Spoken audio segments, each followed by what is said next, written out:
Here is me again, your number one favorite host. I go by the name Honora Chukwujeku Michael Williams. In today's live session, in today's topic, we will be discussing on a different topic. We'll be discussing on a different thing altogether. A very short one and a very quick one. If you look up, you will see what is written on the board. Clearly written, 2027, Igbo president now or never in Nigeria.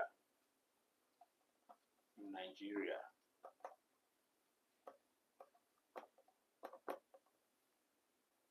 Igbo president now or never. In this very upcoming election, next year, 2027, going to be a change of power, an election, presidential election in Nigeria. So next year, 2027 presidential election will be Igbo president now or never. If you should ask in Northern, they will tell you one Nigeria.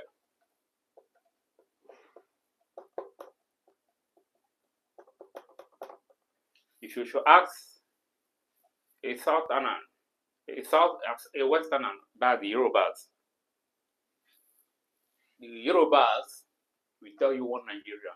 You ask the Northerners, they will tell you one Nigeria.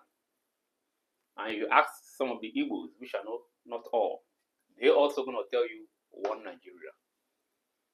But remember, if I will let you know that this very word, one Nigeria, is the word used by his late Nnamdi Azikiwe of a blessed memory.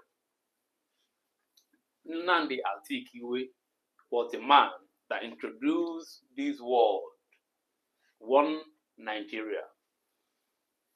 If not for Nnamdi Azikiwe, there is no one Nigeria. Truth be told. In this very channel, we dissect truth. We say the truth without knowing how, or without feeling any atmosphere, because truth must be told. People don't like the truth. Yeah, most people don't like the truth, but we must say the truth the way it is, without knowing how one feels hot. So going back to what I'm saying, Nnamdi Azikiwe introduced this word, one Nigeria. Before, if you should ask Tafawa Balewa, he did not know anything about one Nigeria. He did not sign one Nigeria. He believed on the three tribes of Nigeria: the Northern Protectorate, different; the Northern Legion, different; the Western Legion, different; and the Southern Legion, different. If you should ask, no, Ahmadu Bello never accepted one Nigeria. Also, this man for Yoruba, he also never, Obafemi Awolowo, never accepted one Nigeria. Only Zik Azikiwe signed one Nigeria. In the year 1960, Nigeria got her independence, yeah. But when Nigeria got her independence, Nnamdi Azikiwe did not rule Nigeria. He handed the power over to Tafawa Balewa to be the Prime Minister of Nigeria. Tafawa Balewa became the Prime Minister of Nigeria. But if you should go to the history, they're going to tell you that Tafawa Balewa became the Prime Minister, the first Prime Minister of Nigeria in the year 1960 to 1966. And as well, same current affair, or same those that wrote the current affair will also tell you that Nnamdi Azikiwe was also the first Republic of Nigeria, the first president of Nigeria under Republic in the year 1963 to 1966. So my question now is, how can we have how can we have two men leading one nation under one Nigeria? For me, it's not possible. You can't have two masters in one ship.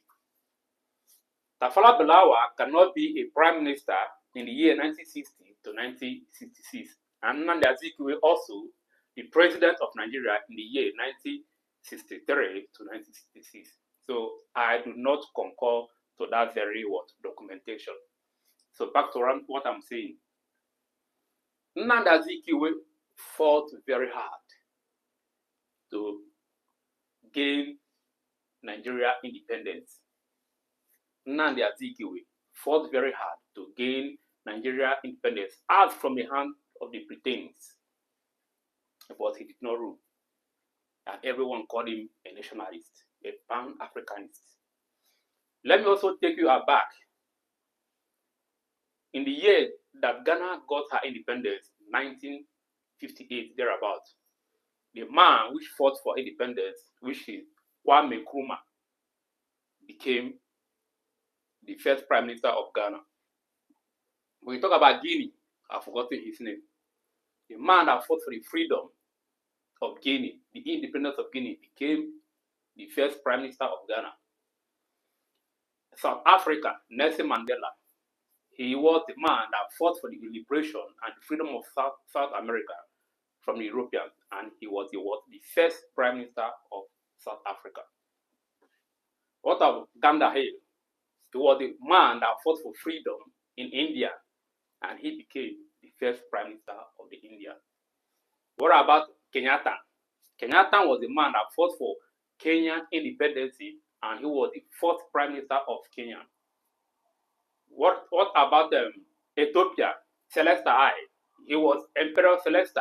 He was the man, the conqueror, that fought for the freedom of Ethiopia, and he became Ethiopia leader, prime minister. But coming out to Nnamdi Azikiwe in Nigeria, Nnamdi Azikiwe of Nigeria, he fought for the freedom, for independence of Nigeria in the year 1960. Nigeria finally gained her independence. But out of nationalism, out of one Nigeria, out of let's be one as a nation, he handed the power over to Tafawa Balewa to become the Nigeria first prime minister. That's why if you should check in some current affairs, some authors documented Tafawa Balewa as his first prime minister, while some authors also documented Nnamdi Azikiwe as the first prime minister. These two men are contradicting.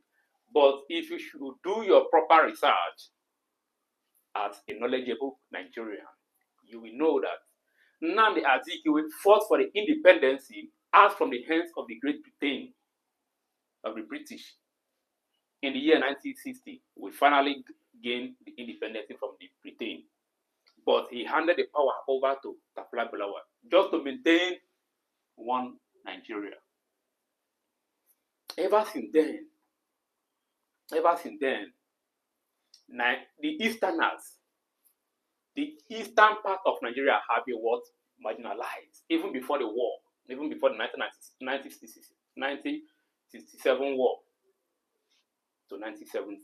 The Easterners have been marginalized in Nigeria. How can a man who fought for Nigeria and make Nigeria to gain her independence, an Easterner, he was not the first prime minister? Let me take you back. According to Ozemne Nwansugbe, he was a musician. He referred Nnamdi Azikiwe as what? The father of Nigeria. The father of Nigeria. And that is what he is.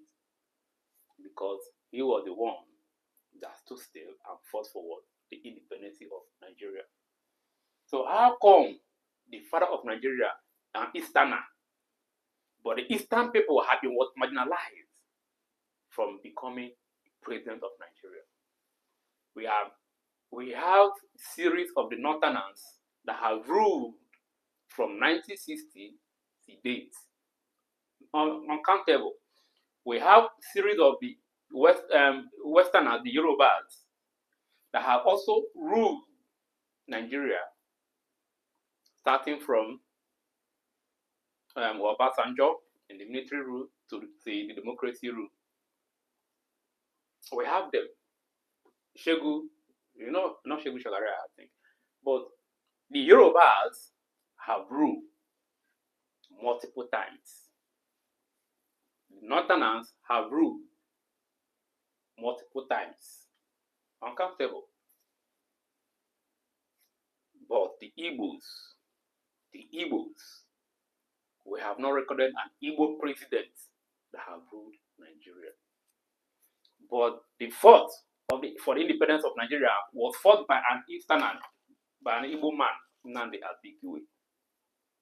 So how come that the Igbos have been refused to become the president of Nigeria? I remember in the year 2007, when Obasanjo left power, 2007, Obasanjo left power in the year 2007, May 29. They promised the Igbos to wait that after Obasanjo, that an Igbo man will become the president of Nigeria. But when Obasanjo left, what happened? They pushed in Yaradua, late Yaradua of a blessed memory. Yaradua assumed the president of Nigeria in the year May 29, 2007. Igbo, several promises have been made, tenor after tenor, on Igbos that they will become president of Nigeria one day.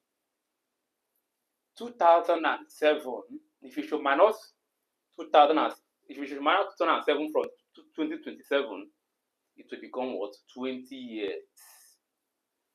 So next year, 2007, we make it 20 years that Nigerian government have promised the Igbos, the Easterners, presidency.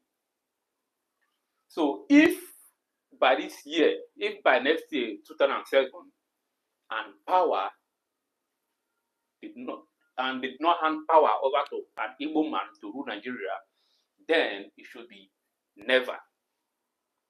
It should be what? Never. Meaning that it's either Nigeria restructured or let Igbo nation go. Let Igbo nation go. Because we can't stand under one Nigeria, but the Igbos are being marginalized. That is a very big unfair. Though life is never fair, but it is clearly that we Igbos, that the Easterners, have been marginalized.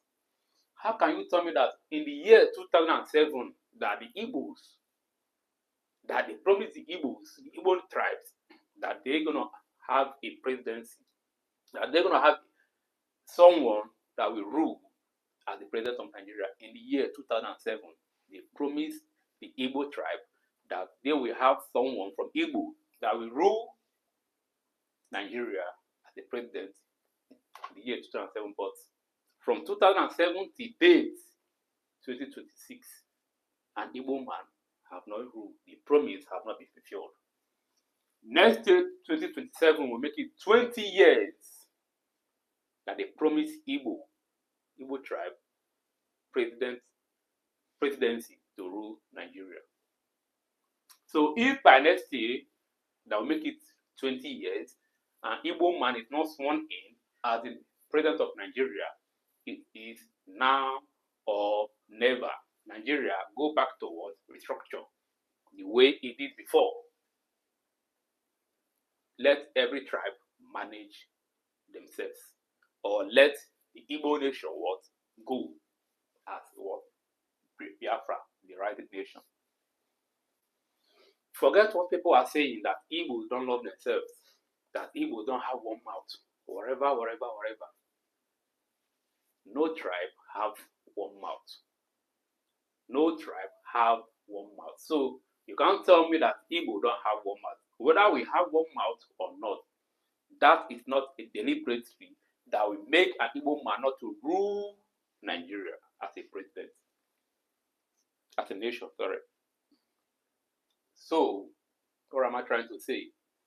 If you, as an Igbo, you are promoting an unjust status quo, promoting Tinubu to come back to tenure as for second tenure next year, 2027, I don't blame you. No one is to blame you. That is for your own self-interest. But for every Igbo and Nigerian as a whole, bear it in mind that the restructuring that the zoning of presidency should go to the Igbo nation. Igbo should have a man that will rule Nigeria in next year election. And if you should ask me personally, I endorse Peter Obi. Peter Obi, I'm not trying to make a public campaign here, but I see potential in him because the year when he wrote Anambra, there are an evidence of his good leadership. So I will proudly say that I endorse him from the Igbo tribe to be the president of Nigeria next year, 2027. So, Nigerians, let Igbo breathe. Let Igbo rule as the president of Nigeria next year, 2027. Igbo president now or never in Nigeria, or let the Igbo nation go. Period. I don't have much to say. This is what I have to say this evening. So I'll pass my message. I'll say the truth the way it is. I'm not trying to promote any tribe, but the truth must be told. Thank you all for watching. See you in my next session.